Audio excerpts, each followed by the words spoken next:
नमस्कार, मी पंजाब डक. मी माझ्या सोयाबीनच्या शेतामध्ये आणि या ठिकाणून आज आहे 9 जुलै 2026. आजपासून शेतकऱ्याला एक अंदाज देणार आहे. कारण की महाराष्ट्रामध्ये आतापर्यंत पावसानं खूप धुमाकूळ घाले, काही ठिकाणी अति मुसळधार पाऊस पडला, पूर परिस्थिती निर्माण झाली. तर आता राज्यात ती परिस्थिती काय राहणार आहे? आज 9 जुलै, तर आज मी म्हटलं होतं ना सूर्यदर्शन घडेल, तर हे सूर्यदर्शन घडलंय.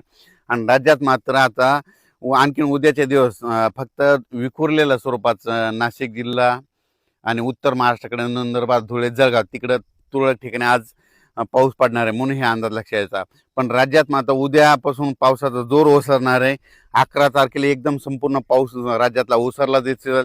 मुंबईचा देखील पावसाचा जोर ओसरणार आहे, पुण्याकडला ओसरणार आहे, नाशिकचा ओसरणार आहे, कोकणपट्टी घाटमाथ्यावरचा देखील 2 दिवसानंतर ते देखील जोर ओसरणार आहे. आता खूप काही मोठा पाऊस पडणार नाही. उद्या 11 जुलैपासून राज्यात चांगलं सूर्यदर्शन होणार आहे आणि हवामान कोरडं राहणार आहे म्हणून हा अंदाज महाराष्ट्रातल्या सर्व शेतकऱ्यांना लक्षात द्यायचा. त्याच्यानंतर राज्यामध्ये बऱ्याच भागामध्ये हा पाऊस झाला आणि त्याच्यामध्ये देखील आणखीन काही भाग वंचित आहे.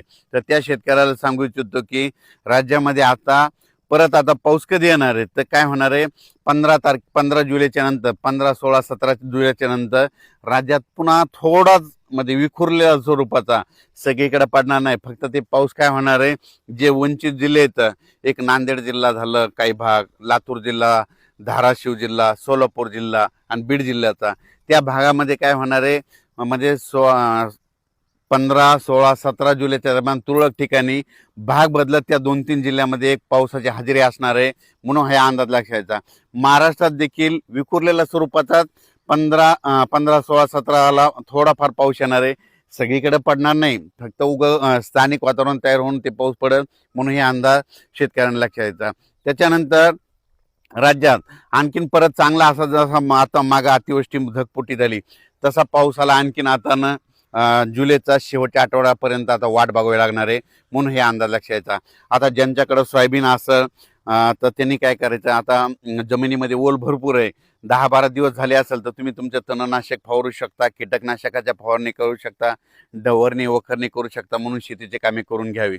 पण राज्यात मात्र आता मुंबईकरांना आता या पावसापासून सुटका भेटणार आहे. म्हणजे तिकडे देखील उद्यापासून एकदम हवामान कोरडं होणार आहे म्हणून मुंबईकरांसाठी आनंदाची बातमी, नाशिक जिल्ह्यासाठी आनंदाची बातमी, पुणे जिल्हा, घाटमाथा, कोल्हापूर जिल्हा तिकडे देखील आता परत पूर काय वाढणार नाही म्हणून त्यांच्यासाठी देखील आनंदाची बातमी. हे जे लो प्रेशर होतं, हे लो प्रेशर गुजरातकडे जाणार आहे.